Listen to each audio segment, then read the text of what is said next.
Hello, everyone, and welcome to another episode of Real Conspiracies. I'm your host, PJ Williams, and joining me today to break down the occult symbolism and hidden messages in the movie Dragonheart is my friend and upcoming author of the Endowment series, Kiersten D. Trotter. How you doing, Kiersten? It was the D in the middle that messed me up. It is, yeah. No, Morgan it's good though. Le Fay, Kiersten D. Trotter. No. Yeah, we'll definitely talk about Morgan Le Fay in this. There's a whole lot of Arthurian knight symbolism and stuff like that.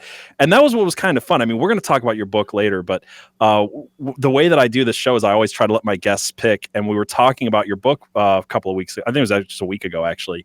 And you told me some of the movies that inspired it. And some of those movies are some of my favorite movies. Obviously, Dragonheart was a favorite of mine as a kid. We're the same age. So yes. This movie came out in 1996. We were both 5 years old when it came out. I think we both have fond memories of watching this when we were younger. And then you said A Knight's Tale, which is just one of my favorite movies. It's the perfect movie. It's great. It's so good. And then I think you said Kingdom of Heaven, which I love Kingdom of Heaven. I thought I was okay. This is embarrassing. When you said that, I was like, oh, I love that movie. I was thinking of a different movie. I've actually never seen Kingdom of Heaven. Oh, and I really need to. It's got Orlando Bloom and Jeremy Irons. It's amazing. It's very good. Yeah, I'll add that to my watch list. So let's get into the movie. Let's talk about what it is, and we'll just point out some symbolism. And if you have anything to say as I go through this, just interrupt me and we'll just go with it. But for people who don't know, Dragonheart is a 1996 fantasy adventure film. It was directed by Rob Cohen and it was written by Charles Edward Pogue. And it stars Dennis Quaid, David, and I'm probably going to mess these last names up. I never know how you say this guy's name. Is it Thewlis? David Thewlis, the guy who plays We'll go with Thewlis, yeah. We'll go with that. Pete Postlewaite, I think is how that's said, Dina Meyer, and the infamous Sean Connery as Draco. Yes. This movie cost about $57 million to make, which I'm sure 90% of it was they filmed on location in Slovakia, and then the CGI for 1996 to make Draco come to life was probably not cheap. Yeah. And he was amazing though for the time. My goodness, like this was like right before Titanic, you know. Yeah, absolutely. And I mean, like looking back, that's the one part of the movie that's not going to age well for most people. They're like, oh my gosh, the CGI. But if you've ever seen a 90s movie with this much CGI, it's actually pretty good. Yeah. Agreed. So totally agree. They took like 5 months to film this, and they took a year and a half to do the CGI, like just to put it in perspective of priorities, what that process was like. And I think Draco's only got about 20 to 23 minutes of on-screen time. Yeah. So, you know, if you compare that to like the modern Marvel movies and how much CGI they've put into, you know, a 2.5 hour movie, this is much less, but the technology was way further behind. So this cost $57 million to make, but it did gross $115 million worldwide. So it was a success. It was a success despite having really mixed reviews. Really? So if you look at Rotten Tomatoes, it's just split right down the middle. They give it a 50%. From Rotten Why would Tomatoes. they do that? It's Dragonheart. Anybody who's watched more than one episode of the show knows that I do not like Rotten Tomatoes. Right. I actually didn't look up the audience score. I usually do. I probably should have because it's usually quite different. But it's a 50%, and the site's consensus states that, quote, Dragonheart gives us a medieval action, a splendidly mulleted Dennis Quaid, and Sean Connery is a talking dragon, and unfortunately, a story that largely fails to engage. So that's their consensus.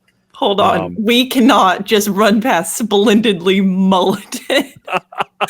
That might be my favorite 2 words put together in a movie review I've ever read. Splendidly mulleted. That's perfect. So I am right now training AI to generate my book characters to like have some like canon appearances for them. And I'm constantly telling it, stop giving Victor a mullet and a mustache. I think you just need to put in your AI prompt, splendidly mulleted Victor, you know, just like, we'll just go with that. I think you're just gonna have to go back through your book and just edit all the dimensions of Victor's hair. He's just gonna be splendidly mulleted from now on. I like it. We're gonna keep it. Yep. This has to be a thing. Roger Ebert gave this movie 3 out of 4 stars. He said, quote, while no reasonable person over the age of 12 would presumably be able to take it seriously, it nevertheless has a lighthearted joy, a cheerfulness, and I don't even know what that word is. I should have read this before I put it up there. A word I don't know that recalls the days when movies were content to be fun, and that Add that to the impressive technical achievement that went into creating the dragon, and you have something to acknowledge here. It isn't great cinema, but I'm glad I saw it. So what's your opinion on the reviews? What would you give this movie? I think anybody who reviewed it's not a millennial. That's true. So they weren't 5 years old when this movie came out. know. Which just like makes it hard to diss this movie. Like I can see all of the problems they're pointing at, and I'm not even sure I disagree with the reviews, but I love this movie so much when I was 5. I shared it with my kids and my wife last week who had never seen it before. They really enjoyed it. So it's maybe not just me, but it is a very lighthearted, fun movie. It is. And I mean, Gen X has Pearl Jam and Sheryl Crow, and millennials have Dragonheart. Dragonheart and Nirvana. Yeah, for sure. Maybe it's just our generation, but I think it's up there to me. It's close to A Knight's Tale on like a perfect movie. You know, like it just has everything that you want in a movie, and in that high fantasy heroes, sort of the hero story. You know. Yeah, and I want to get into the pacing of the story because it has a very interesting character arc that I want to talk about. But yeah, no, like it's a movie that, again, the tone is not what I expected it to be. I remembered watching this as a kid, but I probably watched a lot of movies as a kid I wasn't supposed to. And so when I went back to it, I'm like, I remember 90s movies that were medieval. I remember First Night. I remember oh gosh, I had a couple other examples, but even like things like Braveheart. And they always had, or Robin Hood would be a good example. Robin Hood is what I kind of expected the tone to be from remembering 90s movies that were kind of in this vein. And it's not like any of those movies. It is much more family friendly than it really, you think it would be the way it was marketed. Even watching with my kids, I was surprised at how family friendly the movie is. And it was a point of contention between the original creator of it and then Rob Cohen, who took a movie that had a lot darker of a tone in the script and became much more friendly. So people can debate over which one's better. I could definitely see this being a really interesting movie had it gone for a PG-13 rating, or was it PG-13? I don't think it was. I don't think so. No, I don't think there was anything in it. If it was, it was barely, like, I don't know what would make it PG-13. Right. It probably was, though. Probably just maybe violence, but even then. There was a little blood. Star Wars and like tone, you know? Yeah, for sure. But yeah, I want to talk about the pre-production a little bit because this is where it gets interesting. So this movie, there's a guy named Patrick Reed Johnson. He came up with the idea for Dragonheart in 1988, and he pitched it as one of the quotes that shows up a lot is he pitched it as Butch Cassidy and the Sundance Dragon. It never really. It's a great title, right? In the splendidly mulleted Butch Cassidy. The splendidly mulleted Butch Cassidy and the Sundance Dragon. That's a movie. I would watch that. I'd watch that.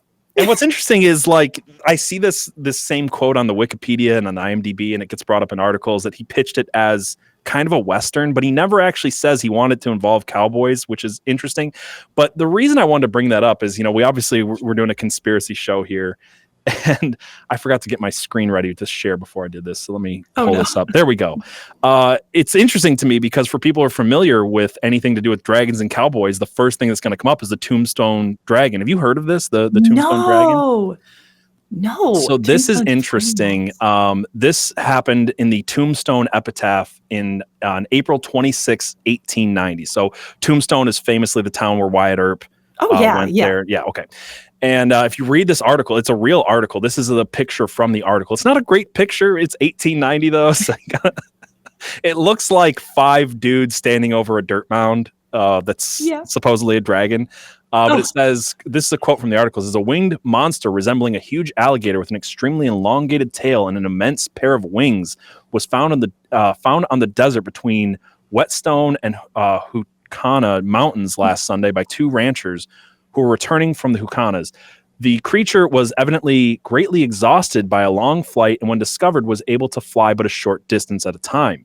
After the first shock of wild amazement had passed, the 2 men who were on horseback and armed with Winchester rifles regained sufficient courage to pursue the monster, and after an exciting chase of several miles, succeeded in getting near enough to open fire with their rifles and wound it. So this is a story about 2 cowboys chasing down a dragon and killing it. So, like, if you think about what the movie might have been, which is, you know, you take Dennis Quaid, keep the mullet, but you give him a cowboy hat. And then instead of like launching arrows and faking, you know, killing Draco, he's like shooting blanks out of his Winchester into the air. Okay, That's the somebody movie we needs to coulda make got. this movie. Right. Somebody needs to make it. We need a Dragonheart, like modern Dragonheart, you know, 2.0, which is yeah. well, not modern, but we need a Western, American Western Dragonheart. We deserve this movie. Yeah. It's not the movie we need. It's the movie we deserve. We deserve. So Kind of feels like Cowboys and Aliens a little bit. a little bit. Yeah. I didn't even think about that, which Darn it, it's already been done. well, no, Cowboys and Aliens, but what about Cowboys and Dragons? I mean, that hasn't been done yet. So, I would watch that. yeah. So I thought I would bring that up. So again, the original idea, he said, Butch Cassidy and the Sundance Dragon. So Johnson finds this writer, Pogue. I forgot what his full name was. Charles Edward Pogue. He finds this writer, and they start to collaborate on the script. So they submit this script to Universal Pictures on a Friday in 1990. And it struck the executives as such a perfect movie that by Monday, just 2 days later, Monday morning, Universal greenlights the project. Wow. So this goes into pre-production all the way back in 1990. It came out in 96. So you can see how long of that process was. And somewhere in that process, this director named Rob Cohen got attached to the film. And this is where the controversy of the film kind of starts, is that Pogue really does not like Cohen. Yeah. And if you know anything about movies, you know, you have a script that's written by Pogue and Johnson, and then Rob Cohen gets it. He makes his own shooting script, and it's wildly different. And what's interesting is if you go on IMDb and you do like the trivia thing, half of the trivia things are about how Pogue turned this into a book because he hated. I don't know if that's why. Like I think a lot of movies got novelizations back then, but Pogue and Johnson actually turned their script into a book, and a lot of the things that don't make sense in the movie are explained in the book because they were cut out of the script. Oh, wow. And then certain other things, you know, just weren't. It goes into a lot of detail. So if anybody wants that, I'll probably bring up some of those where it makes sense. Specifically because I think Cohen was making a different movie than Pogue was trying to make, and it shows up very famously in the one scene that every podcast I've listened to on Dragonheart brings up, and the one scene where my wife sat up and she's like, this makes no sense. Like, apparently everybody notices this scene doesn't make sense. And do you know which scene I'm going to bring up? I feel like it's with the villagers and they're starving.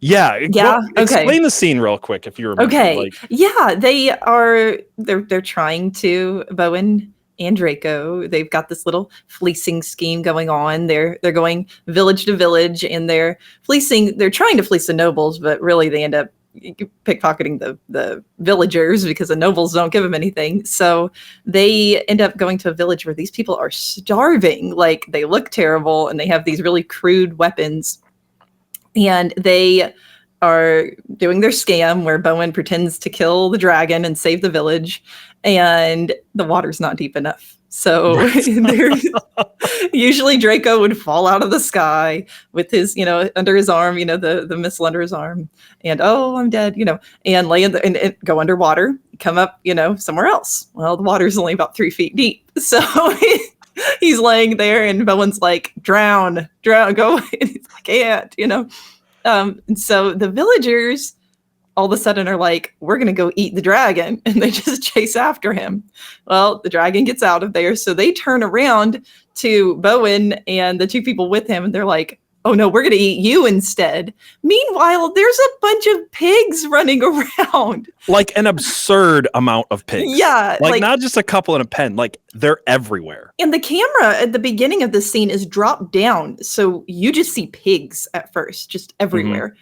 And I think there was even goats. I mean, there's like, there was hanging racks of fish too. Yeah. Like the pigs were very prominent, right? Yeah. Yeah. There's this absurd amount of pigs. And I watched just a few minutes ago before we started recording, and they're literally tripping over the pigs, yelling, meat, meat. Yeah. Hands. And this is the one scene where everybody's like, what the hell? And apparently it's not just the audience that hates this scene and can't make sense of it.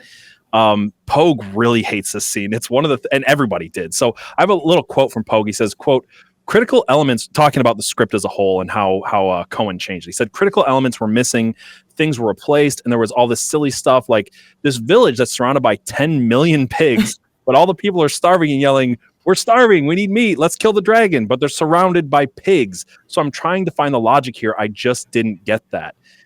And all of the facts around this scene is everyone on set is trying to tell Cohen, dude, this makes no sense. You can't have a village full of pigs and people yelling meat, meat, meat.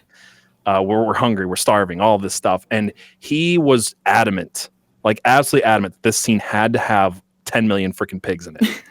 And so I want to come back to that as we go through this story, because I have an idea, and I think you might have some ideas of why Cohen was so adamant on keeping the pigs in this scene. I think it's symbolic. But yeah, again, if you want to understand what Pogue was going for, there's more insights in his novelization. And before we get into the story and what happens, I just want to say what was interesting about covering this movie is I think there's a couple of different things going on here when it comes to the symbolism. The first one is the story that Pogue and Johnson wrote and what they intended to say.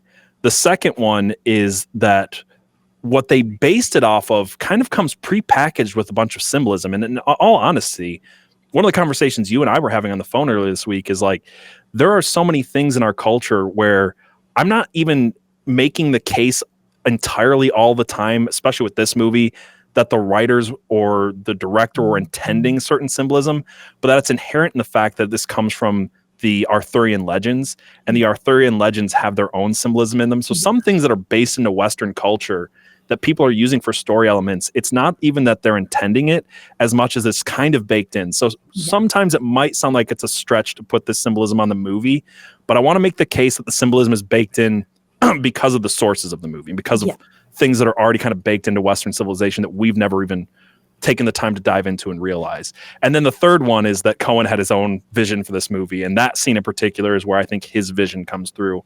So when we get to that, we'll come back to it. But let's just go right to the beginning of the movie. Let's talk about what's going on. So this movie starts off with a really cool sword fight scene, this training scene between Bowen and this king-to-be Einan.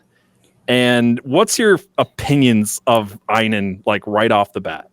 Okay, him as the teenager in the beginning, but especially when he's older, they could not have cast anyone better. Like, oh, I thought you were going to say anyone uglier, because that's the other thing that everybody's. He has a very punchable face. He does have a very punchable and his face. hair. I mean, if Bowen has a splendid mullet, then like there's a splendid bowl cut. Like it's epic. Yeah.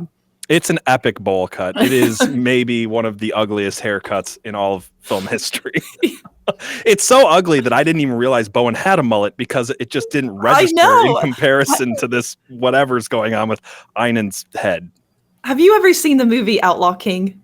I don't think so. Okay, it has Chris Pine as Robert the Bruce, and Chris Pine is like a heartthrob. They gave him that haircut though. Oh. He's got the same long bowl cut. It's bad. That reminds me of Chris Pine in what is that movie? There's a movie Black Aces, Smoking Aces, where he plays this like deranged psychopath with like a mullet and stuff. And it wasn't until I was older that I realized it was Chris Pine because they made him look so freaking different for this role. That's an interesting movie if you want to check it out, Smoking Aces. But yeah, so my thought besides the ugly haircut is that Einan's a little shit. Einan is like everything that Bowen is saying to him. He's trying to teach him the old code. He's trying to teach him how to be a knight. And Bowen is naive to who Einan truly is. And I think that whole thing plays into the symbolism of this. But it keeps kind of showing Einan just being a little shit and Bowen being like, he's going to raise up to be a great king by his father because I trained him in the old code. Yeah. And it's clearly not what's going on with Einan. So then they find out that his dad is, you find out that his dad is an evil king. He's, going and slaughtering villagers because they're hungry. So he's just ruling with an iron fist, doesn't care.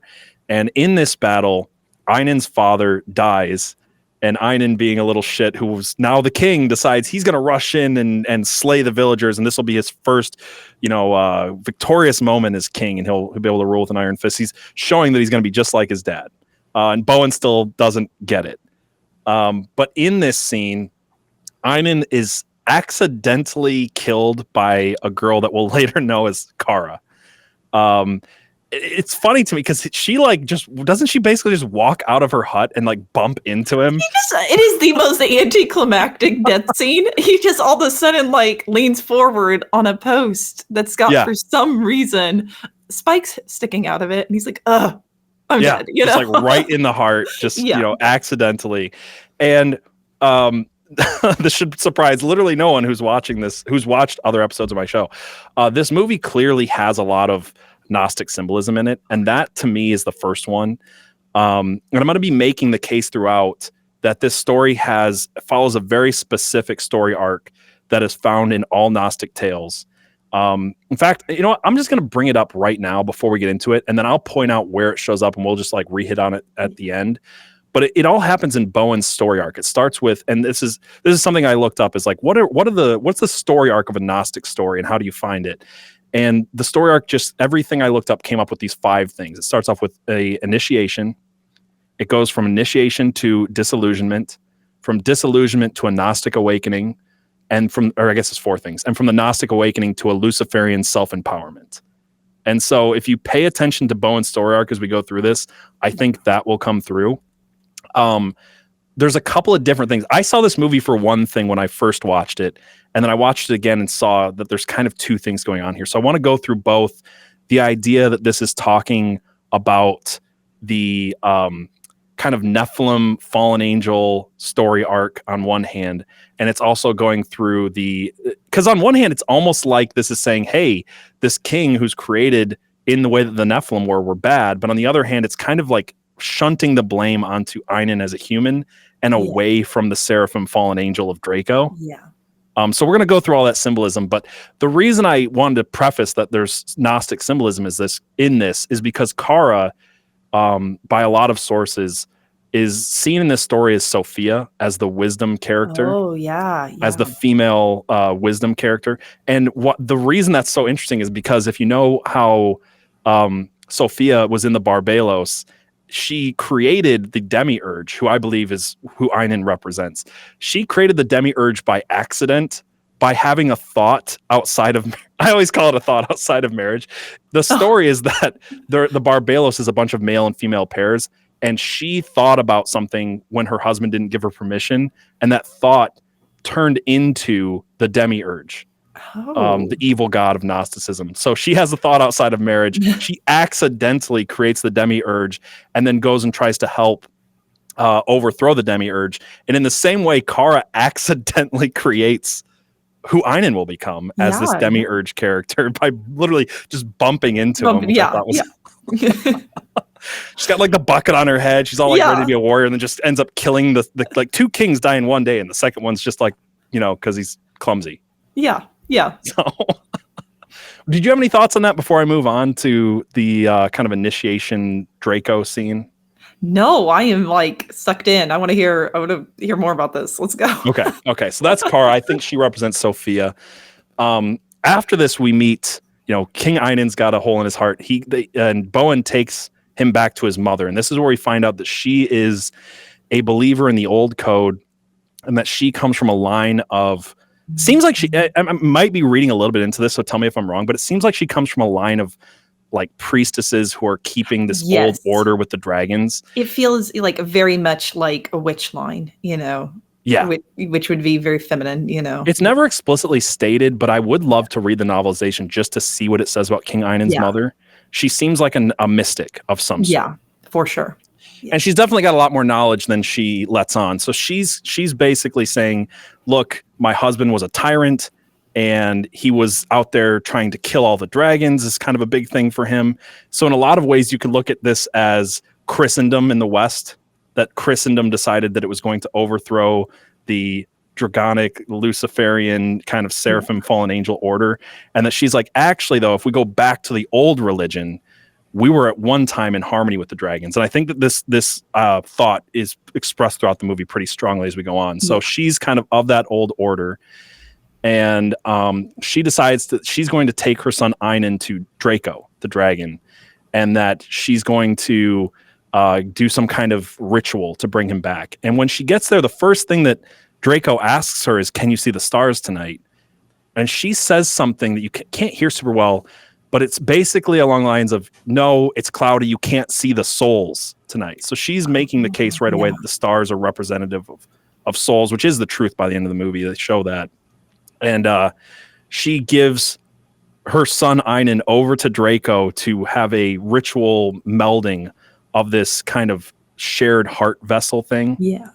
And what's interesting is that the heart in Gnosticism represents two things. It can a couple of things, but it can represent your true self, obviously, and it's also a representation of the divine spark, which is the liberating knowledge that allows one to escape the material world and return to the divine realm. And this is kind of said by Draco later when they get to Camelot. So it's already there. And then that divine realm, the pleroma or the fullness in Greek, is where Draco eventually ends up. But what's more interesting, too, is that there's a lot of alchemical symbols in this movie. And the first one is that shared heart. And in the idea of alchemy, the shared heart is code for an alchemical vessel. So this whole half dragon heart, half human heart is the beginning of a type of alchemy. But yeah. What did you think of this scene, though? It's kind of interesting because it's like we find out later like why he did it. Like there's this compulsion in Draco that for some reason he's afraid he's not going to make it to the stars. He's not going to make it. His soul's not going to be up there. And I guess I had kind of read into that of like what was he afraid was going to happen. And if you're a dragon and you don't make it to the stars, then you just vanish completely. There is no afterlife at all. Right. And I thought that was kind of an interesting, like, way to spin it. You know, like there's not a hell. It's just a nothing. You're forgotten, and like that's his biggest fear, and that's like what motivates him to do this. So he can return to the pleroma, the Draco constellation in the stars. Yeah. So I thought that was interesting. And again, if we're going through that idea of the Gnostic storyline, this would be the initiation. This is where Bowen is initiated to a deeper truth for the first time. He didn't really know that much about the dragons. He knew about the old code, but he didn't know that it had to do with the dragons. Right. He kind of has this idea of it that he's trying to pass on because he believes in the 5 virtues that we'll talk about later. And I do want to come back to what you just said about why Draco is trying to give his heart to Einon so that he can make it to the pleroma in the end, because there's a scene in Camelot where he goes through it, and I want to break it down when we get to that point. But let me ask you this. When you saw this scene of the dragon melding with the human, did you get any like Nephilim symbolism vibes from it at all? I mean, I don't know. Like, I mean, it's kind of on its face. It's a dragon, you know, lifting his chest and putting in the heart, you know. And then he just flashes it healed, you know, and suddenly Einon's fine and he wakes up. So, yeah, I mean, to me, it was just really obvious, you know. Right. The melding of man and seraphim or man and dragon. Yeah. And what's interesting, too, is like directly after this is where Bowen is, I think, representative of the Christendom West, that he sees the mixing of man and dragon. And he instantly believes that it was that caused Einon to become evil. Yes. Now we as the viewer have seen that Bowen is ignoring the fact that Einon is already a little shit. Right. But the thing that comes directly from this, the reason that it's shouted Nephilim stuff to me is that it's like, oh, here's the mixing of man and dragon, and then we get the kingly lines, as we know in Genesis 6, that the angels came down, they mated with human women, they made half angel or half fallen star, half fallen angel, half human babies, and that they became kings and rulers of the world, and that they were corrupt and evil and cannibalistic and every bad thing you could think of. And so when Einon sees this happen, or when Bowen sees this happen, he sees who Einon becomes, he blames the fallen angels, the fallen dragons, the fallen stars. And this is his disillusionment. This is the next part of his process. It goes from his initiation ritual to his disillusionment. And, you know, from that, I wanted to talk, because you and me had a little bit of a talk about this. There is a theory here that I wanted to go deeply into. I was going to originally go deeply into, but I think we're going to go a little bit more into the Arthurian legends. But there is an idea that all of European royalty, and this is the first thing that jumped out at me, all of European royalty traces their lineage back to what they call the Draco bloodline. So if you are David Icke, you would say this is the lizard people from another planet, and they literally are called the Dracos, and that they came down and that their DNA mixed with humans, that's what gives them a divine right to rule. From a Christian perspective, you would think that these are tracing back Nephilim bloodlines, that the fallen angel bloodline that is in them is that divine bloodline that lets them rule. So like instantly in the beginning of the movie, you've got Einan, who's got dragon or literally Draco blood. He's in the Draco bloodline, which is the name of the conspiracy theory, in him, and that's what gives him the divine right to rule. Yeah. Yeah, and it's older than you might think. It goes all the way back to like a time before kings. Like, I mentioned Robert the Bruce earlier. Bruce was one of those families one of those tribes that there's this belief that they have this dragon blood, meaning, the fallen angels, right. this divine. Yeah. And so it just carried forth to a time of kings. So, yeah.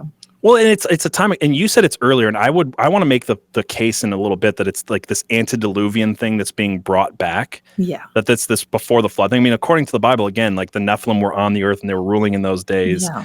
And then you've got people who are looking to go back to it. So in the European nobility, you've got this idea of the dragon court is literally what they call it, which is the idea that all of the nobility of Europe comes from an ancient line of dragon blood. You've got the same concept that shows up in Chinese ancient kings that they said they lived for really, really long times and were massive. You've got the Sumerian Anunnaki kings.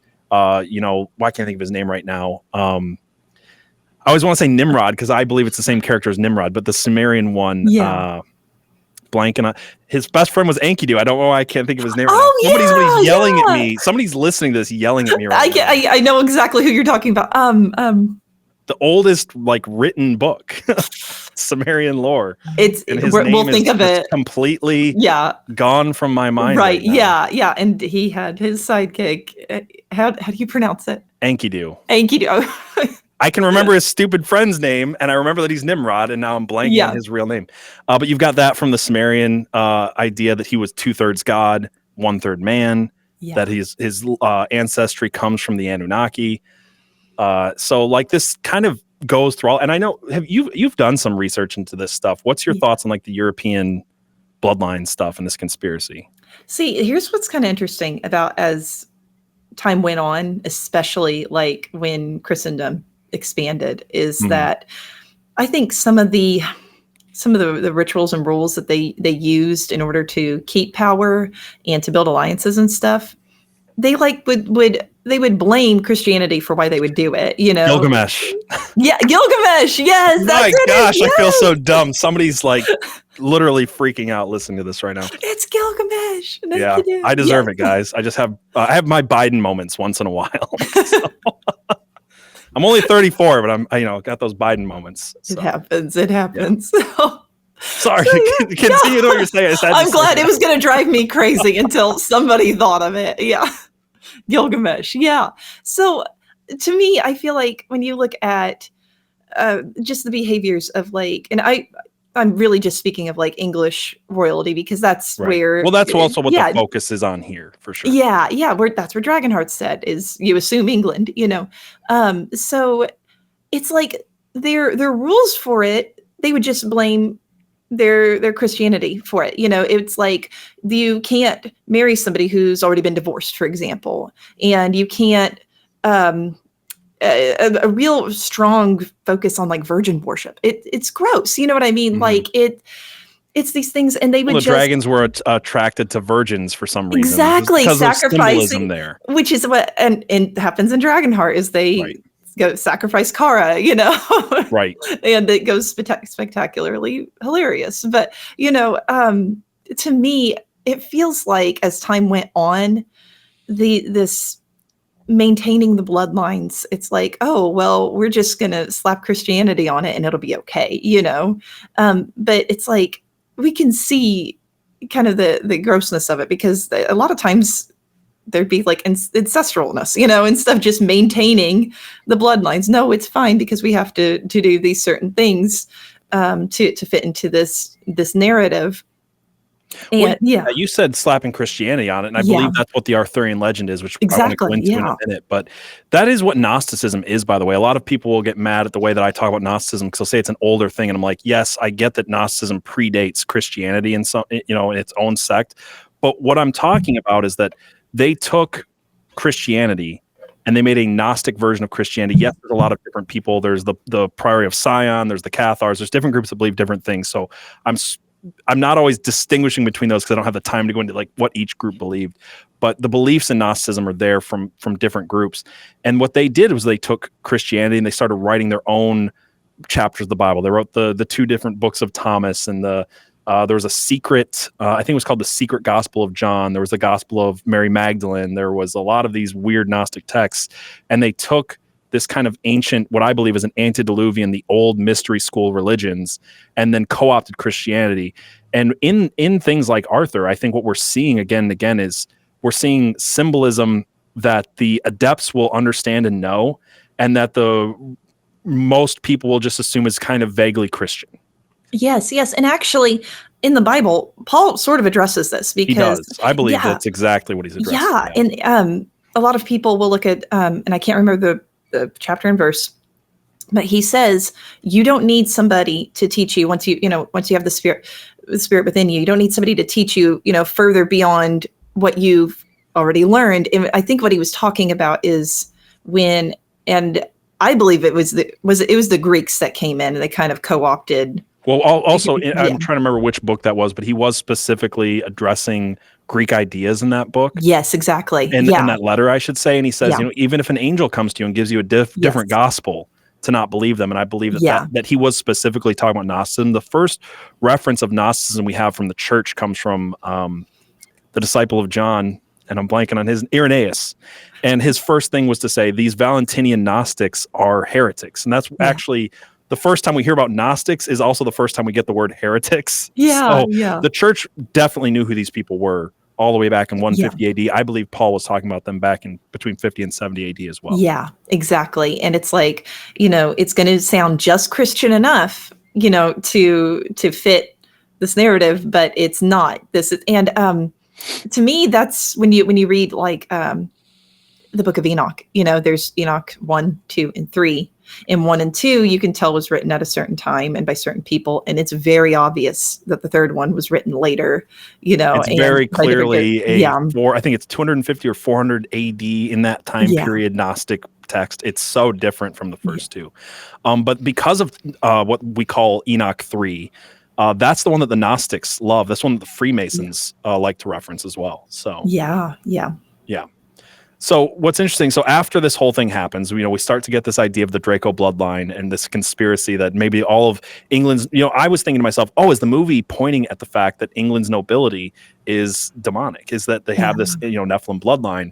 And the next thing we get after Bowen becomes disillusioned with his old religion, with this vaguely Christian religion that we're seeing in England, is he starts to hunt down all the dragons. So this I think is representation of the Christians. They were hunting down the dragons because they thought they were the bad guys, but really, what do we get next? And what's interesting is he makes this trophy shield, and nobody, it's never explained in the movie that it's a trophy shield. He just gets his badass shield that he's walking around with all these spikes on it. Yeah. So apparently they were the middle claw of every dragon that he killed. And that's in the original script and it's in the novelization. There's a part in the novel where after he has his gnosis moment, he flies on the back of Draco and they go and take his shield and burn it.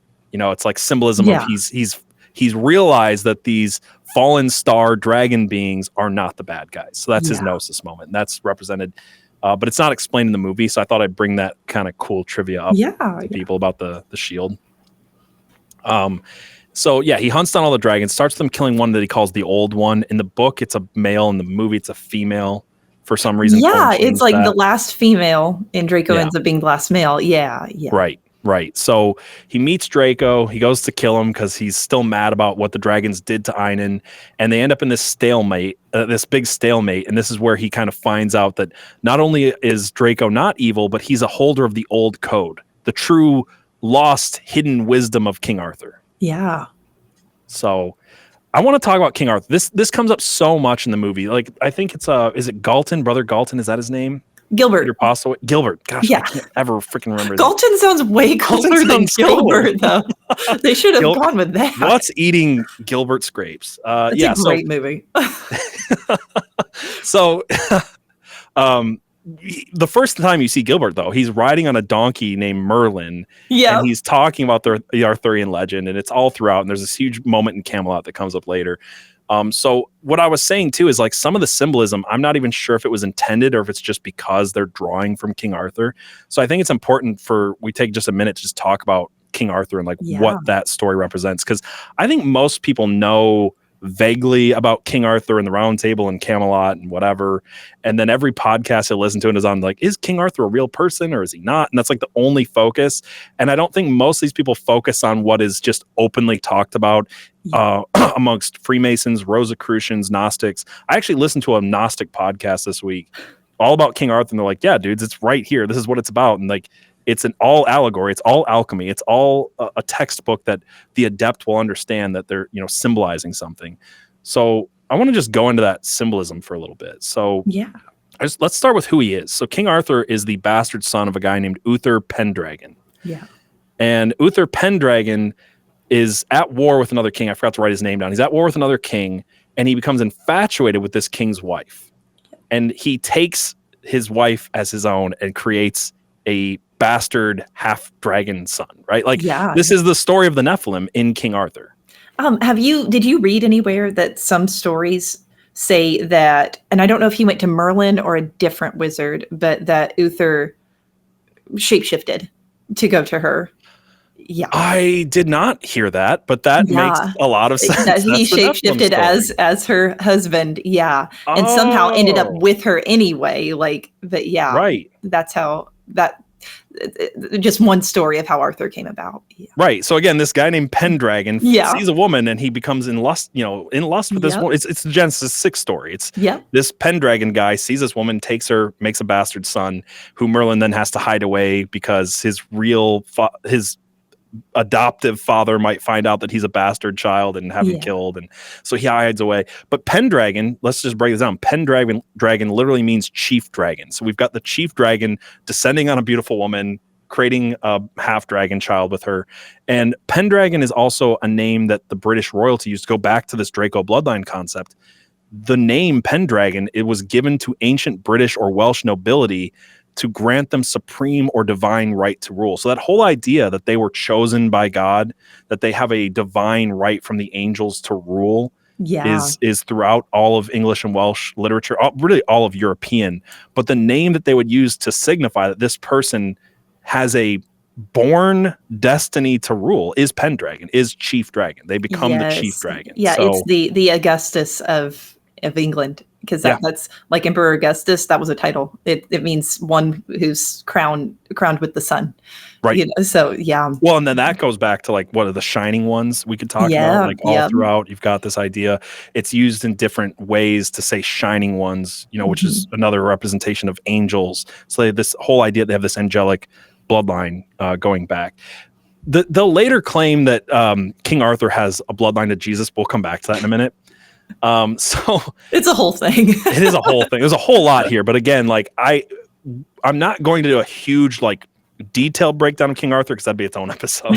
But I do want to like go through the basics of it. So King Arthur comes to power. He rules the whole of Europe. He's known as a pan-European king from this fictional land of Camelot. And Camelot's another one. Did Camelot exist? Is it just this one place? What's the place I always say that they think it is?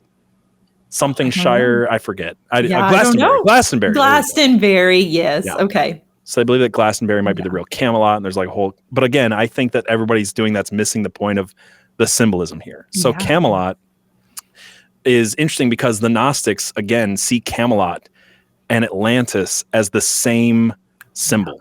That they both symbolize a pre-fall state of consciousness. That they have, that basically they were both spiritually advanced realms that were lost as humanity descended into materialism. So Camelot is, to the Gnostics, explicitly King Arthur bringing back the antediluvian mystery school religion of the fallen angels, of the Nephilim who ruled before the flood, and that they're bringing all of the good stuff. That's the thing. That's how they do it. They say, well, Camelot needs to bring all the good stuff out of Atlantis and not make the same mistakes Atlantis made. So in their mind, both of them are this goal of this utopian kingdom that can happen when the Nephilim kings rule, Yes, and I don't know necessarily if Atlantis was believed to be lost, if it existed, if it was believed to be lost before or after the flood. But if it was believed to be lost after the flood, it's pretty interesting that their God, and the person that they claim created, the five sets of twins, the 10 sons, that he was Poseidon, the Right. water, the water god, Right. and had it survived the flood, it's like something's there. Yeah. Well, I mean, too, Yeah. like when King Arthur dies, he like floats off to a mysterious island Yes. called Yeah. Avalon. Yeah. And Avalon is, basically the same idea in Gnosticism as the Pleroma, as this place where you can reunite with the divine spark, reunite with the Barbalos, the higher Yeah. realm that's above the demiurge. There's another thing that's interesting too. So the Camelot wheel is something that I found, and it's a musical term for a circle of fifths. And so some people claim, the Gnostics actually believe that this is a symbol for the Knights of the Round Table sitting around a pentagram, because they're sitting around a circle divided into fifths. Yeah. So you've got again, they're reading this as it doesn't matter if it happened. It's all an allegory so that we can understand alchemy. They're all alchemical texts. Did you just say a circle of fifths? A circle of fifths is what a Camelot wheel is. Yes. Okay. Atlantis was a circle with 5 different sets of suns. Yes. Yeah. Oh That's my gosh. It's all symbolism it all of Atlantis. ties together. Yeah. So if you think of Atlantis and Camelot as being the same idea, whether they're real or not, that they're symbols of a king, of a Luciferian kingdom. That's the way to understand it. So they believe that and King Arthur himself, he is a allegory for the Gnostic version of Jesus too. So he's got 12 disciples that sit around a pentagram. They reigned over an eternal kingdom. And when he goes to Avalon or the Pleroma, the idea of King Arthur is that he will rise again. He will come back. He is called the once and future king. Yeah, who else is called the once and future king? Yep. And again, if you go deeper into this, into what the Freemasons and the Rosicrucians believe of Arthur, they believe that he has a bloodline that dates back to Jesus through a marriage to Mary Magdalene. Yeah. This is also all Gnostic texts, all the Gnostic Gospels are hinting at this. And then we get into the story of the Holy Grail. And I know this movie's not about the Holy Grail, but it's important to bring up here because there's the story that everyone knows. There's the Indiana Jones story. It's the cup that was used by Jesus at the Last Supper. If you go to the next step, I don't think Indiana Jones brings up the next step. The next idea is that Joseph of Arimathea took the cup that Jesus used at the Last Supper and caught Christ's blood in the cup after the crucifixion. And this is some holy relic that is being guarded. And again, if you read all this at face value, which is what I think people are getting wrong, you're like, okay, people are looking for a cup and maybe it had Jesus' blood in it. There's a lot of symbolism here, though. Like if you just take it on face value, it's a divine vessel of the blood of Christ. That's the Holy Grail. Divine blood. It's an alchemical concept, the elixir of life. We could get into gold juice and all that stuff, but like there's all of that idea there. But then you take it to the next step, and that is that if you realize that the Middle English recording, the first mention of what we know as the Holy Grail comes from the French phrase Saint Graal, which would mean holy cup or holy grail, holy whatever. Yeah. But if you realize that in French, sang royal, which is spelled the same, is literally translates to holy blood. So again, we're going back to this idea of this is the holy blood. So what the Gnostics, the Rosicrucians, the Freemasons, what all these people believe is that this whole idea that the mainstream has of it's a stinking cup that they've been guarding is wrong, that it's the bloodline of Jesus dating back to Mary Magdalene. So, and then if you understand the symbol of the chalice, I don't know if you have to get into it, but like, how like there's the compass and square in Freemasonry? Yeah. So you've got the square on the top that points upwards, the compass that points downward. Yeah. In military, you have chevrons and rockers to represent rank. Yeah. These are ancient symbols for male and female. Yeah. So the chalice, the rocker, the that is the female reproductive system. It's always something weird. It's always something weird. Well, I mean, these people are into like sex magic and all kinds of weird stuff. So they believe that this represents the bloodline coming from Mary Magdalene. Yeah. So that's kind of the point that I wanted to get at, is even where this story is taking its influence from is about an ancient bloodline of royals that are divinely inspired to rule. And it's like you said, they just slap Christianity on it, but this is an older idea of divinity coming from angels. Yeah. And then if you understand the Gnostic Jesus is against Yahweh in their version. So you kind of get where I'm going with this. So I thought that was interesting. Did you have anything else? I mean, because let's stop and talk about your book for just a minute, though, because sure. You told me, again, the reason that we picked this story is because you based, or this was a big influence to you in writing the Endowment. And you said that you have a character based on Morgan Le Fay. And I didn't have a lot of notes on her in my research. So I just want you to tell us a little bit about Morgan Le Fay and how that like ties into your book.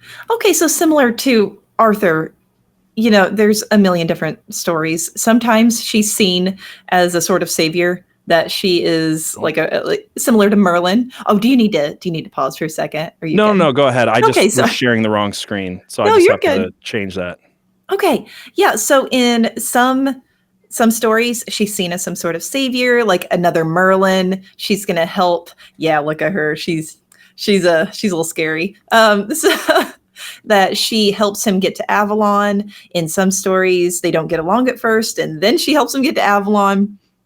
I kind of tend to believe the stories that she is a little evil, you know, and she's not going to be a whole lot of help. She's caused Arthur a whole lot of problems. And one story is that she is the rightful heir of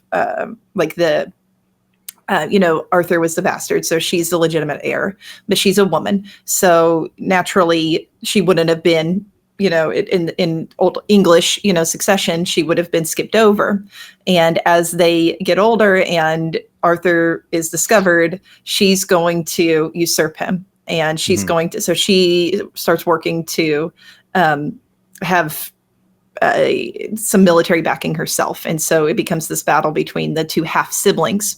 And in one iteration, it gets so bad that she shapeshifts, similar to the way her father did. And that she tries to have a child by Arthur, her half brother, so that the child can rule. And this is going to help secure her throne. So again, what do we know about English, European royalty? We got to keep this bloodline pure for some reason. Exactly. So in that, it's like, even when it comes to incest, like if that's a way to keep this bloodline, why is it so important to keep the bloodline pure unless there is some divine blood they believe in that bloodline? And that shows up in Morgan Le Fay.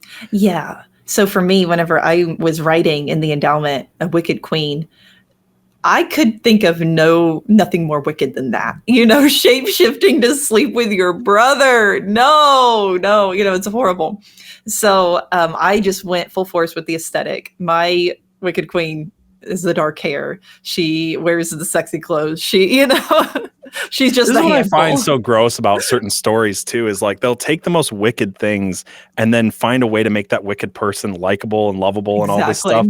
And like, to me, that's just Cersei in Game of Thrones. Yeah, she's the Morgan Le Fay character of Game of Thrones, but by the end, she's like, you know, slay queen redemption arc. Yeah. So I kind of went the other way. You sort of, you're not really sure if you can trust her or not. You know, in the beginning, you know, she's kind of weird. She gets in your space a little too much, you know. So you're never.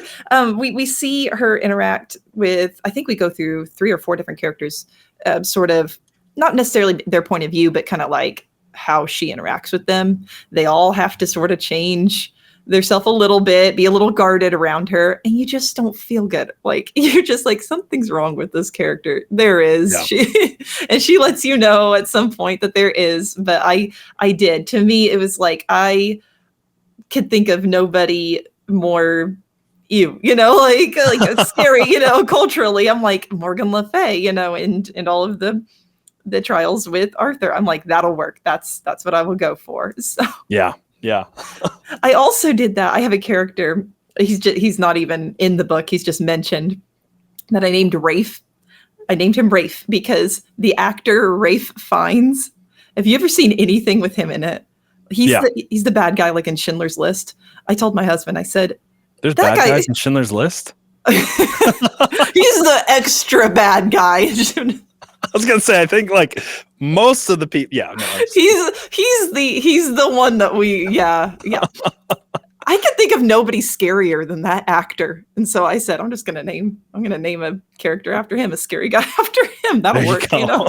I like it. So that's just kind of how my brain works. I'm like, okay, what could be the closest to what I'm trying to say? Oh, well, then I'll use a name or I'll give an aesthetic that looks similar to that because it scares me. So Yeah. I'm sorry. This is totally not related to anything exactly, but I remembered I forgot to talk about the awards that this movie won. oh And yeah. the only reason that came to my mind is I don't remember what year it was that the Deathly Hallows came out, where Ray Fiennes plays Oh yes, he was Voldemort. Why didn't I say Voldemort? Yes. Because you're not supposed to say the name. That's why, right? Yeah. Tom Riddle, whatever. Anyway, so in the year that that Deathly Hallows was up for best makeup, I'm trying to remember who won. It was who played Cruella de Vil? Why can't I think of her name right now? Was it Glenn? Like the Glenn Close? Close one? I think yeah, Glenn okay. Close won for like dress, like having makeup done to look like the Queen of England in some movie. Yeah. And meanwhile, they took a guy who has this huge honker of a nose, made him have no nose, and it's like, no, he doesn't win for makeup. I know that's stupid. Nobody cares about the makeup awards, but I just remember everybody going like, that's the weirdest. Yeah, and he went through hell to get all that on there, And the reason I bring it up is this movie. I forgot to say this. It was in my notes earlier, because I usually like to bring up the awards that these get. And Dragonheart was nominated for the Academy Awards for Best Visual Effects, and it lost to Independence Day. So didn't win a lot of. It's only an Academy Award that was up for. I mean, Independence Day, totally get it. But that is a great movie. When I originally looked it up, I had the year wrong, and I thought that Babe won over it. And I was like, how did Babe get like a pig? Babe did win Best Visual Effects in 96, but this was the Academy Awards in 97. So at first I was like, hold on, Babe beat Dragonheart? I don't know what it beat. I didn't even look up what it beat. I feel like you're tearing, won. You're tearing my heart right now between Babe, Independence Day, and Dragon. Don't do this. I can't. Babe's another movie I haven't seen since I was 5. So you need to watch it. It's great. It's just as great. so back to the movie. If we go back to where this goes, after the next thing that basically happens is they start scamming the villagers. So he realizes that Draco's cool and good and great actually, and they go around. He pretends to kill Draco to fleece all these villagers out of their money. And the next thing that we see is Kara, the Sophia character, encounters the demiurge character in Einan, and this is where he attempts to rape Kara. Yeah. In the book, he just does, and I think for obvious reasons that doesn't happen in the movie. Thank God. I think that would have definitely made this, push this up into an R rating and kind of made it different. But she escapes, she gets help, and she finds Bowen, and this is where the story starts to get interesting. Is that Einan confronts Bowen. And this is the one part of the movie that, like, besides the pigs thing doesn't make sense to me, is like Einan was a terrible swordsman. Yeah. I mean, Bowen is killing dragons with a sword. Like, doesn't he just like walk up and knock him off his horse? They get into a sword fight. And he like kicks Bowen's ass. Yes, and it's like he's literally surrounded by yuppies and yes men who do all his fighting for him, and somehow Einan becomes this great sword fighter. And I guess you could write it off as like Bowen just didn't want to hurt Einan, maybe because he still believes in him. Or that he's old, but then like why is he killing dragons so easily? Exactly. Yeah. So, but this part is interesting because this is where Einan realizes that he is immortal and that he's tied to Draco, and Draco literally steps in front of him and does this like weird. That's one of the weirdest CGI parts of the movie. He's like pulls up his scales. Yeah. And it just looks a little odd. That scared me when I was a kid. That freaked me out. Yeah. Yeah. It looked so real in 96. Yeah. And so, the next scene after this is really supposed to be a much more pivotal scene than it ended up being. And let's go back to what we were talking about with Pogue. It's the scene where the people are starving. He shows up, Bowen shows up, and they literally toss him a pig's head full of gold. That was weird. It was a little weird, right? They toss him a pig's head. So it's like, okay, they're not afraid of killing pigs. The reason I bring it up is because they're not afraid to kill the pigs, but they will not eat the pigs. They won't eat them. Yeah. They won't eat them. They're starving. And they end up coming after, Bowen and Kara and Gilbert. Not Gilbert. Is it Gilbert? Yeah. Gosh. Okay. You're going to say Gilgamesh at some point. I'll say, yeah, because now I'll be able to say Gilgamesh. And they're just like, they're going to eat them. Like, again, the scene makes no sense to people. So I want to break it down. First, I want you to tell me what you think, because I think I figured out the symbolism here, and it's really clashing with all the rest of it. But like, do you have a theory or like a The only thing that I can really offer to this is that I have heard some people say that pigs were a creation of the Nephilim, like they're an abomination, Yeah. That's all I got, Yeah, I've heard that theory too. I've talked with people about it too. And to me, like the only thing that I can think about this is, again, if you look at where I think Rob Cohen is seeing this movie, because he's the one who's adamant on this. Rob Cohen is Jewish, and that's not me saying anything bad about Jewish people, but like his beliefs are going to be different. And if you look at what he's trying to say, I think Pogue is writing a story that is kind of tying into a Gnostic idea. I think that the audience is seeing it as a vaguely Christian movie, and I think that Cohen believes the audience will see it as a vaguely Christian movie, and then creates a bunch of people who will not eat pigs, and then chase off this guy who kind of would be assumed to be the Christ figure. And so if you understand like what they said about Jesus, they said that he was working with Satan, that he was casting out demons by Satan, and that's why, people who are still religiously Jewish deny Jesus. They believe that he's actually, I've heard a lot of people say this. And the only thing I can think with this is that Cohen really wanted to make it clear that this guy who's going around pretending to cast out demons, cast out dragons, is actually in league with them. And that the Jewish people represented by this village who will not touch pigs, who will kill pigs and use their hide, but will not eat them, represents that. I think that that's the only way I can make sense of this. And I might be stretching. I could be totally wrong. But if he was not intending that, then it was just retarded to put right. Yeah. Like I really had to think about it. So I'm not even saying it's not a stretch. It might be. But that's the only thing I could think that Rob Cohen wanted to say with this scene. Because it takes a lot of work to get a bunch of pigs on a set. It takes a lot of work to... And then to everybody telling you how stupid you are. And you're just like, this has to happen. It has to have And then he's like, let's have a bag. Let's have the money in a pig's head. Yeah. When it comes to film, like nothing's accidental. Like every single thing is intended. And it's like, but why? But that's my thing. I think that Cohen was trying to put his own spin on his own religious beliefs in the movie. Pogue's trying to put his beliefs in the movie. Maybe Pogue isn't, and it's just coming because he's basing it off Arthurian legend, whatever. I don't know. But like the only thing I can think is that Cohen is trying to put that idea in people's mind that this, what they will see as a Christ figure, is in league with the dragon, and the people who will not eat pigs chase him away. That's the only symbolism I could take from it. And I thought it was worth bringing up, because otherwise, if that's not his intention, it's just a freaking weird scene. Because in the book, in the original script, what was supposed to happen is they were actually starving. There was no racks of drying fish and pigs running all over. And when Bowen is there, he's like, we're literally taking money from starving people. Yeah. And that's when he realized, this is the pivotal point in the original script and in the book, that he realizes that they're starving because they have a terrible king. Yeah. And that he would rather fight with the peasantry against the evil king than to fleece them of their money. Yeah. So that does not come across in the scene. No. And the whole putting the pigs in doesn't even move the plot along at all. It's not dressed. It doesn't add anything. It was probably stinky and expensive on the set. Yeah, probably. Yeah. So just a weird one. But after this, Draco picks him up, saves him, and they, for some reason, head off to Camelot. I guess because it's a lost city to humans, but Draco, guardian of the old knowledge, knows where the lost city of Camelot is, and he takes them to Camelot. And this is where we get this Gnostic awakening moment, but there's like so much symbolism here. So I want to get into it. Like, what was your thoughts on this whole Camelot scene? Like, what stood out to you? There's a lot of obelisks. That's true. I mean, that's the first thing I noticed. So I think in the script they're literally called obelisks too. Is it really?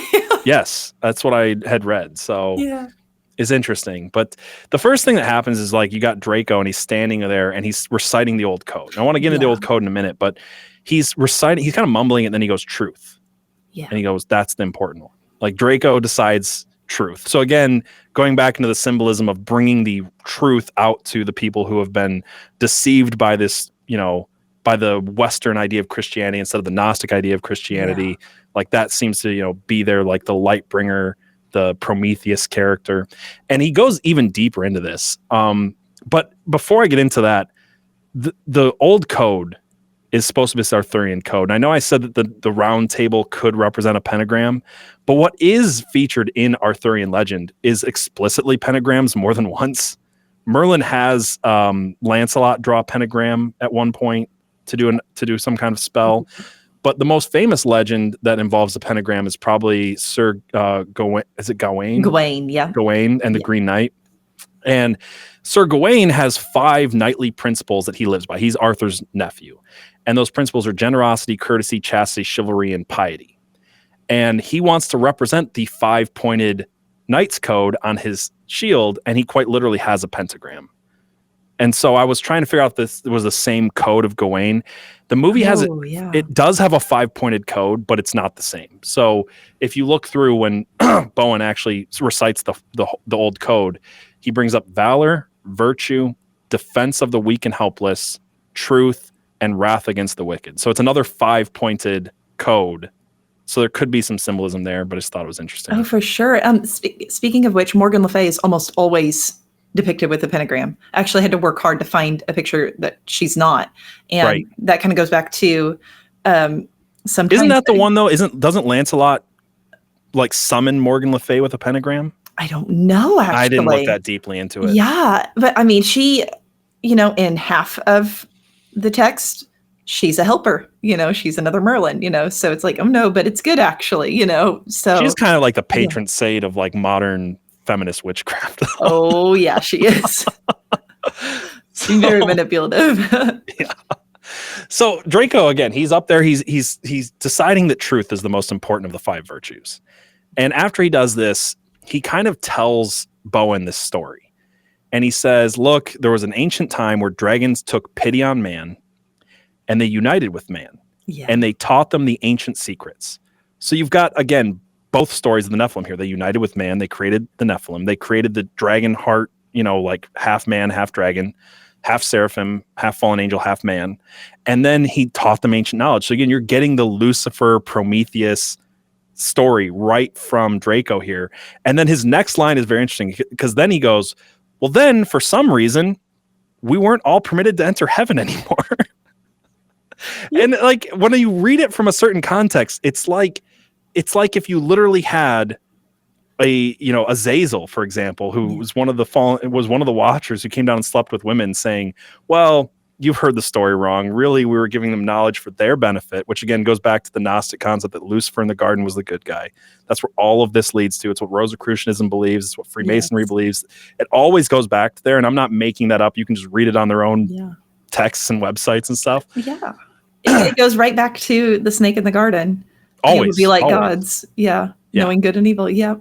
Yep. So this is that serpent in the garden telling them, well, we united with humanity for their own benefit. We crossbred with humanity and we offered them ancient knowledge.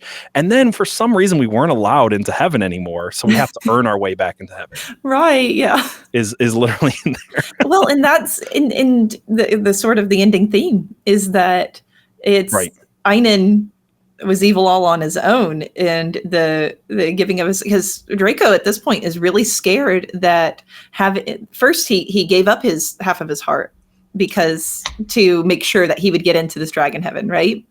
Mm-hmm. At this point in the movie, he's convinced that having done that and damned him to hell. Exactly. It's worse than hell. It's what the Bible describes that God will do to the fallen watchers in the end times, that he will destroy their souls. Yes. In hell. And what does he say? He says, my soul will be destroyed if I can't earn my way back into the pleroma. Yes. Yeah. So exactly the thing he thought he was doing to save himself at this point in the movie. Yeah. He's like convinced. It's this point where I was It's at this point where I was totally convinced that this is a Gnostic retelling of the Nephilim story. That it is saying, well, we did it for good, and there's an evil guy out there that's not letting us into heaven for some reason, but it's totally not our fault. Trust me, bro. That's what I took away from this scene. Yes. Yeah. This, and also withholding this knowledge from you mortals. Right. So yeah. Right.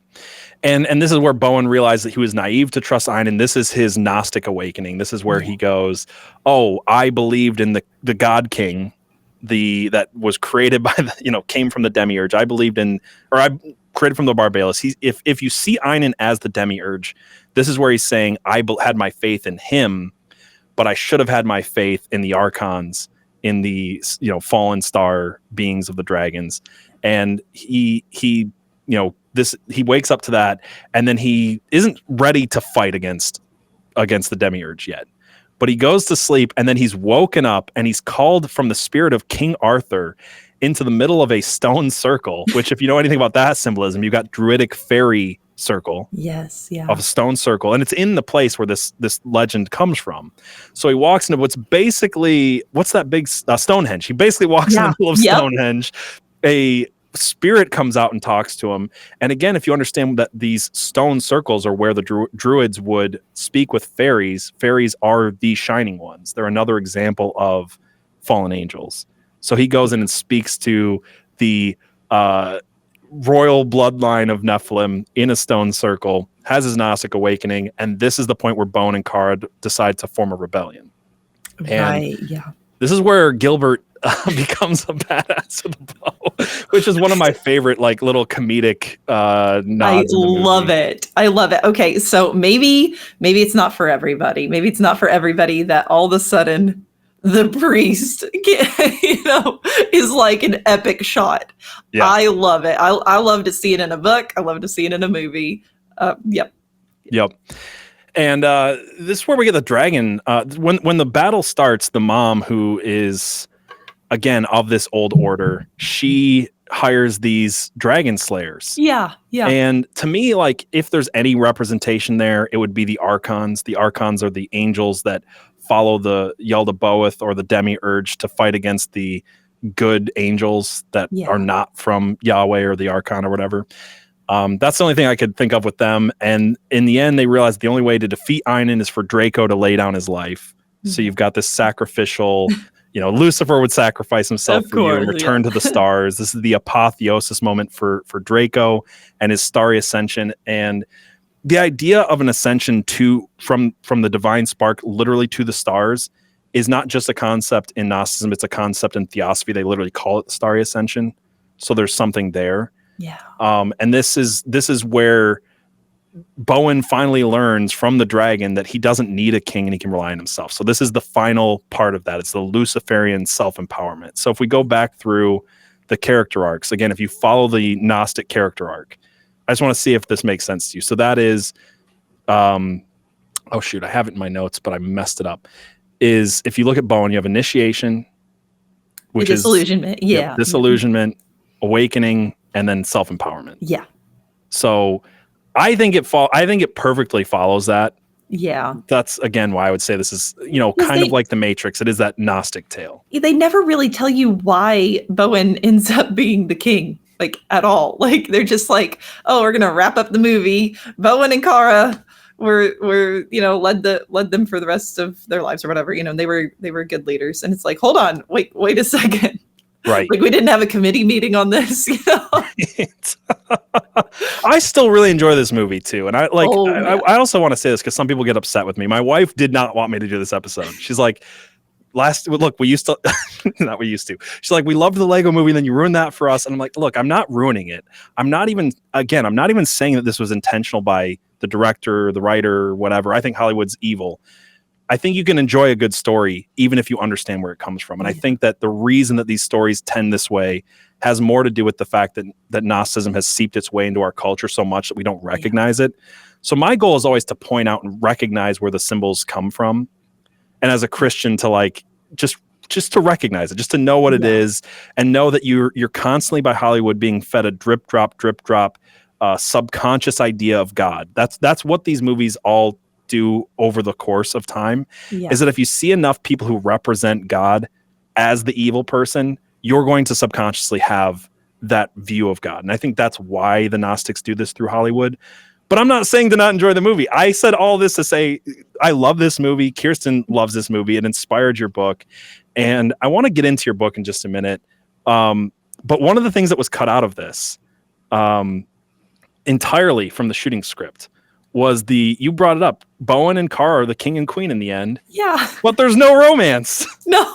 This was entirely cut out of the movie.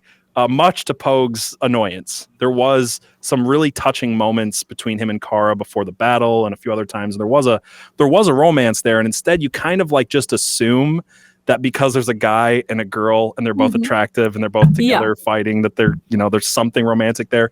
But like, there's just literally none of it. There's no romantic moment between them at all in the movie. And you wrote a book that's a high fantasy and that really deals with romance in a very interesting and different way from what everybody else is doing. I just want to give you a chance to plug your book and talk about it, and we can go into final thoughts on Dragonheart. Sure, yeah. I just also want to say thank you for coming on and convincing me to come back and do another episode of Real Conspiracies after 8 months of not doing this. I'm enjoying it. Yes. So I am longtime listener, first time on the show, first time caller. So. I had messaged you on Twitter just out of the blue on the 100th day of writing the Endowment, because that I had just finished 100,000 words.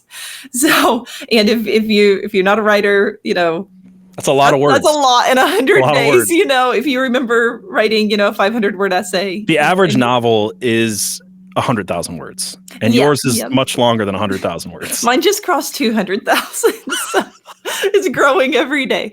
When did you start writing this book again? December 19th, 2024. That's incredibly impressive, by the way. Thank you. That's actually very impressive. I finished the first draft in 18 weeks. And so now I am almost done with the second draft, and I'm actually going to go through a third time just to kind of lightly polish things, because as I told you the other day, we now have a tattoo that just became like main character energy here and has to be weaved through the whole book. So I get to do that. Well, hold on. You haven't added the mullet yet. I know, I really need to, warrior braids, mullet. I should put that on phrase? TikTok and I gotta look back through my notes. What was it again? Splendidly mulleted. Yeah, there you go. Victor has to be splendidly mulleted. But yeah, continue. Yeah. Once you go through and add the tattoo and the mullet. Right. So I started writing it as a high fantasy. And the more I got into it, and definitely by the time I got to the second draft, I realized this is a romantasy. This is the romance that is told in it is weaved throughout. It is a part of it. It's enmeshed in it. It couldn't exist without it, So going through that second draft, I've been able to really lean into that.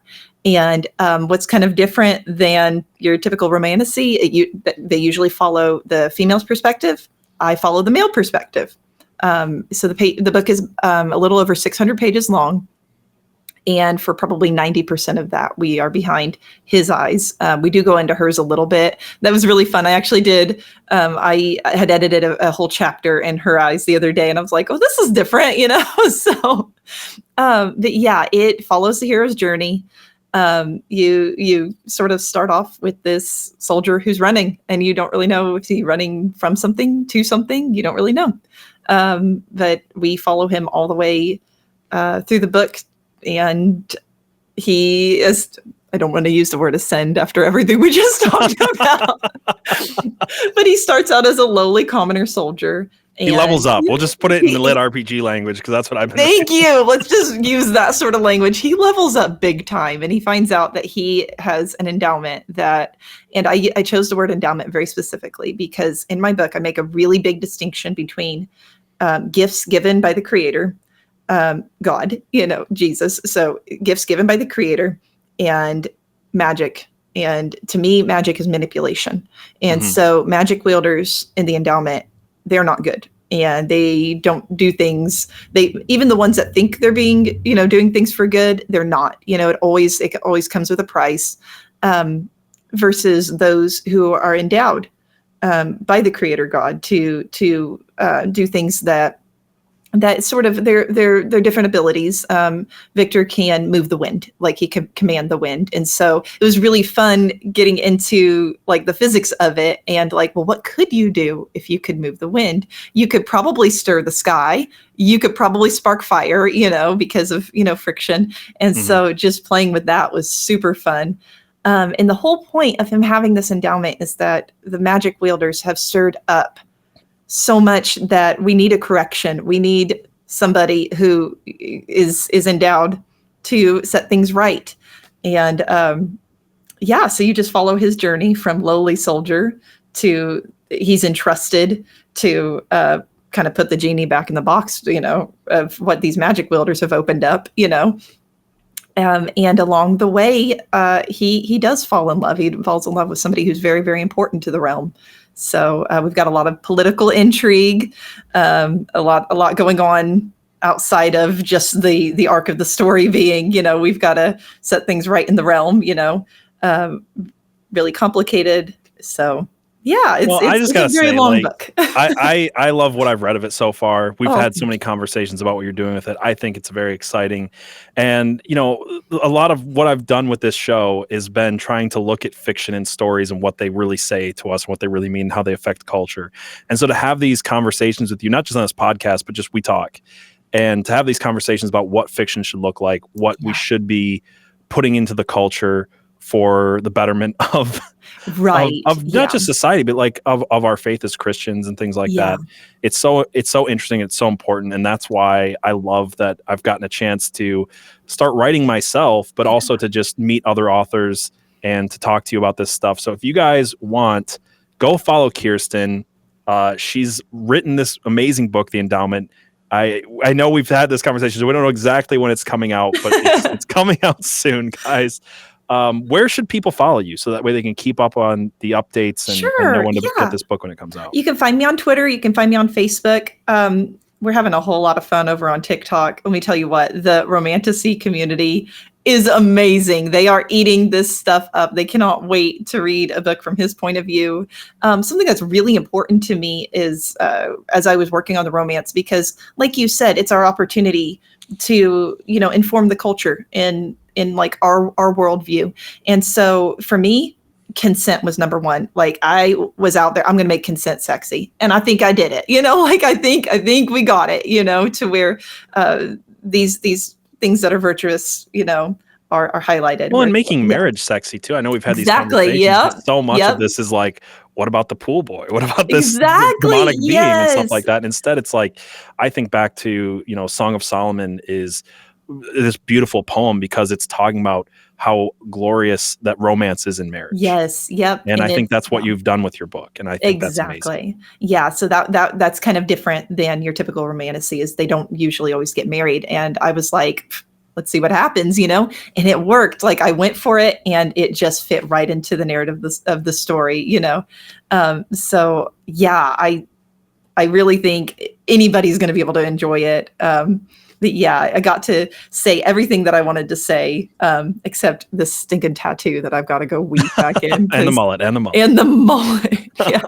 It's been a lot of work. And yeah, I mean, I will be ready to release it it'll probably be completely done in the next month or so. But I'm just like, okay, we're just going to hang out for a little bit and kind of get ready for all the stuff that comes along with it. Because you're finding out too, like, when you are an author, especially a self-publishing author, oh my word, it's a lot. Is it? I mean, it is, It's a lot. Yeah. So I'm like, I'm just going to have my finished book, get ready to send it for copyright and just take a breather for a minute, before I unleash it on the world. So I would love to give an update on when it's going to be out, but we're excited for you to unleash it on the world. And I got to say, as a longtime listener and first time caller, thank you for coming on here.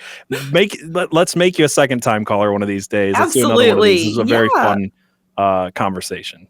All right, so that was episode 20 of Real Conspiracies, talking with Kiersten D. Trotter about the occult symbolism and hidden messages in Dragonheart. I hope you enjoyed it. And I know I've told you guys I can't be making these episodes every week with where I'm at right now. But if you guys want to see me continue doing this at the pace that I'm able to, please give it a 5-star review, like this, share this with a friend, and leave a comment letting me know what you would like to see me cover next. And until next time, keep it real.